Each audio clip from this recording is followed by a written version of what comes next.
యాసంగి వ్యవసాయ పనులు ముమ్మరం కావడంతో రైతులకి మళ్లీ యూరియా కష్టాలు మొదలయ్యాయి. పంటలకి అత్యవసరమైన ఎరువు కోసం రైతులు ఎముకలు కొరికే చలిలోనూ సొసైటీ కార్యాలయాల వద్ద బారులు తీరుతున్నారు.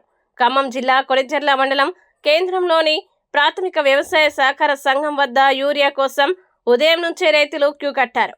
సరిపడా నిల్వలు లేకపోవడంతో గంటల తరబడి ఎదురు చూడాల్సిన పరిస్థితి నెలకొంది. యాసంగి సీజన్ కీలక దశలో ఉండగా యూరియా కొరత రైతుల్ని ఆందోళనకి గురిచేస్తుంది. తక్షణమే సరిపడా ఎరువులు అందుబాటులోకి తీసుకొని రావాలని రైతులు అధికారులని కోరుకుంటున్నారు.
చెప్పుకోవడం పోయి